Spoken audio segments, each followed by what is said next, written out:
Thank you, Madam Speaker.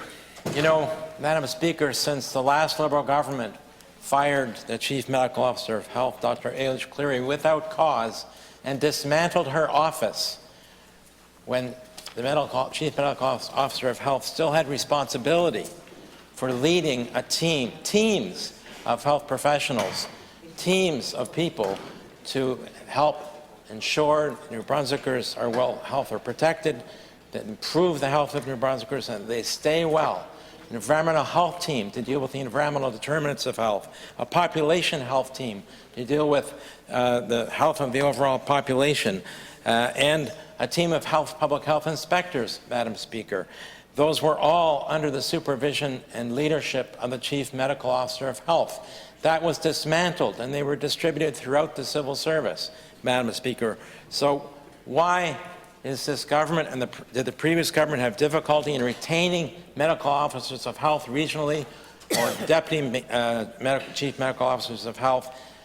Madam Speaker, it's because they don't have much left to do in terms of mandate and responsibility. And not to mention the chill that that firing created and continues to this day, hanging over the heads of all the medical officers of health who are reluctant to speak on issues that are important to the health of the population, the responsibility, because a Chief Medical Officer of Health, all the medical officers of health, Madam Speaker, are accountable in two directions. They're accountable as the physicians for the population, for all of us, to the people of this province directly, and of course then they're accountable to the government who employs them. And that's, as Dr. Wayne MacDonald has said in the past in interviews, a former Chief Medical Officer of Health, that's a knife edge to walk. And most Chief Medical Officers of Health have walked that knife edge successfully, and one of them, Dr. Cleary, got pushed off of it because she was addressing issues and speaking truth to power that the government of the day didn't appreciate, Madam Speaker. So what has happened to all those responsibilities and mandate that the Chief Medical Officer of Health had? They've been now downgraded into a unit called Public Health New Brunswick, Madam Speaker, which isn't independent. It's not directed by the Chief Medical Officer of Health or the Deputy Chief Medical Officer of Health. It's directed by an executive director inside of a branch of Department of Health called Francophone Affairs, Pharmaceutical Services, Public Health, Medicare, and Physician Services. So you can see the priority that's not being put on public health. They're not independent. They're just taking, as the Minister said, advice from the Chief Medical Officer of Health, rather than being directed by the Chief Medical Officer of Health, as they were in the past, up until the firing of Dr. ÉLUS Cleary and the dismantling of her department. Why would any highly trained medical officer of health, with the amount of education they have to do their job properly, in terms of a master's, minimum a master's in public health, come to this province and work as a medical officer of health in a region, or a deputy medical officer of health, or a chief medical officer of health? They wouldn't. They wouldn't. And we just lost another regional medical officer of health this year from their capital region, from the greater Fredericton region. So it's a mess. The government missed a tremendous opportunity here in this bill to lay out the mandate clearly for the medical officers of health, putting a team back in place that they direct and lead to ensure that they can carry out the responsibility to improve the overall health of New Brunswickers, promote health, and prevent and deal with public health emergencies, of course. So, Madam Speaker, that's not been done in this bill whatsoever. It's not been done in this bill at all. Let me give you an example of the problem. The Minister says they won't be influenced politically. Well, it's because most of the responsibilities now live in Public Health New Brunswick, which is buried behind a deputy minister, behind an assistant deputy minister, behind an executive director under an assistant deputy minister. And that staff, of course, are all subject to political influence. Let me give you an example. So, when it comes to public health,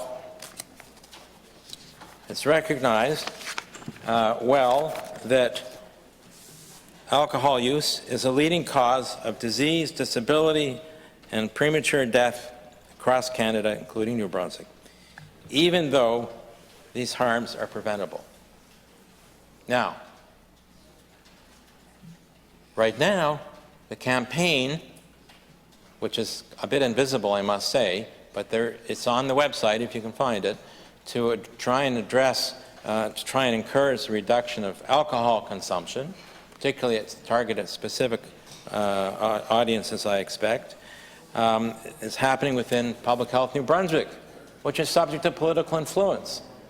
And why would it be subject to political influence? Well, Madam Speaker, the government sells alcohol. And MB Liquor is looking to increase their sales every year. And the minister responsible wants to see them increase their sales every year. So immediately you have this conflict. It's why the Chief Medical Officer of Health and the Regional Medical Officers of Health need to have actual staff carrying out actual campaigns to advance public health under their responsibility and under the independence that they have and should have by being accountable to the population of this province as well as the government. But they don't have that responsibility anymore. The mandate has shrunk, as far as I can see, to directing public health emergencies when they occur. They don't have really any amount of staff. So the Public Health Act doesn't define what a Chief Medical Officer of Health is or a Medical Officer of Health is in the definition section. They could have put that in. They had the opportunity to clearly in this bill outline its mandate, and they haven't done that. And they don't need a bill to restructure the Department of Health and give the medical officers of health staff, Madam Speaker. The system, the public health inspectors are over at public safety, and it's the same problem we've seen recently with the investigation by the Department of Environment into the monitoring of gasoline stations complying with the laws that are designed to prevent the leakage of gasoline into the ground and into people's water supplies, where half of them are breaking the law. Half of them have been reviewed or investigated, Madam Speaker. Well, the public health inspectors, like the environment inspectors, now work over at Public Safety and So how's that working? They're disconnected from the Chief Medical Officer's office and the regional medical officers' offices, and therefore the system is siloed. We have a public health system now that is badly siloed. Badly siloed. You've got the public health inspectors at Public Safety, Justice and Public Safety. You've got public health nurses at the regional health authorities. You've got the responsibility for population health at the regional health authorities. And their budget for public health is not a protected budget. When they get their budget for public health, they can spend it on other things in the regional health authorities. So we have, Madam Speaker, one of the sickest populations in the country. We have more ill health than most other provinces in the country, Madam Speaker. We have more chronic disease, Madam Speaker. We have a high level of accidents, Madam Speaker. We have a high level of addictions, Madam Speaker. And I'm not just talking about opioids or crystal meth, but I'm talking about alcohol as well, Madam Speaker. So we have, you could say, a public health crisis, and we don't have the structure and the team in place that can independently tackle the various dimensions to this public health crisis, because it was the past government, it was the Tory government who basically created this Public Health New Brunswick and put much of the responsibilities and the teams that used to work for the Chief Medical Officer of Health way down in the bowels of the public service of the Department of Health, who are politically influenced. The Deputy Minister runs the show.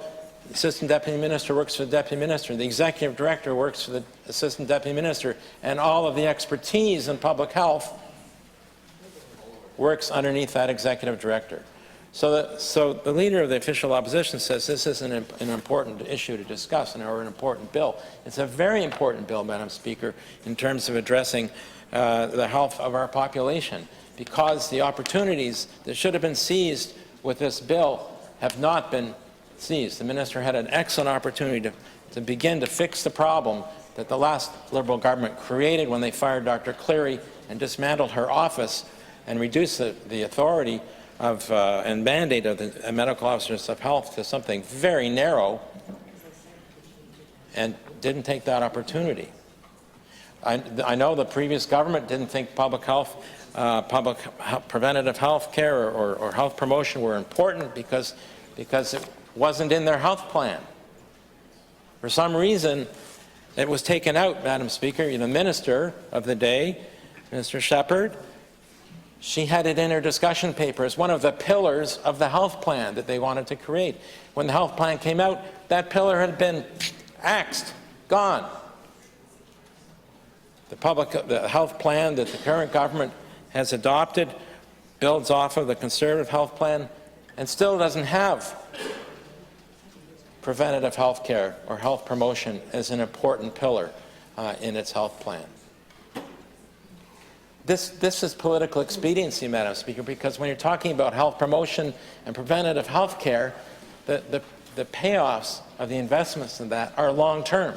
You don't see immediate results. You can't change the health of the population overnight. It takes time, it takes effort, it takes expertise, and it takes programs and activities that are there for the long term, Madam Speaker. A long-term campaign and effort around multidimensional around reducing alcohol consumption that is going to run smack into the objectives of NB liquor. A program, Madam Speaker, to address the fact that cannabis for people under 25 can create psychotic episodes, can lead to psychosis, Madam Speaker. So the needs of cannabis NB to increase its sales year in and year out run smack dab into the middle of any efforts from public health to reduce cannabis use among people under 25.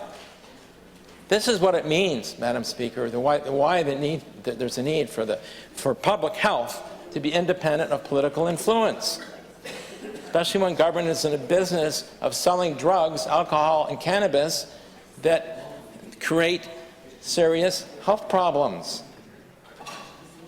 So right there you have a conflict. We've got a tremendous problem with homelessness in this province, and mental illness and addictions. And when you go upstream and say, what's happening? Why are so many people addicted, suffering from mental illness on the streets? Well, we need to go far upstream and look at how families are faring, what kind of care children are getting. And so, Madam Speaker, the logical thing would be to reintroduce a universal baby program so that every new mother and child, infant, gets a home visit from a public health nurse. That's how it used to work. And that's a way to identify families at risk. Right now, the way it's approached is, well, those baby visits are done only for families at risk. Well, that's not identifying families at risk. That's just using a population that social development has identified as at risk. So that kind of universality needs to be reestablished upstream to help catch problems early, to help provide supports early to families and to moms. The same thing could be said for youth. Put the public health nurses back in the schools, full time. What happened to the school nurse? I don't know what government got rid of the school nurse, but it was a huge mistake. Some of us are of the age, we remember the school nurse. And that school nurse played a significant role in the lives of many young people who are struggling. And they're gone. They've been gone for quite a while.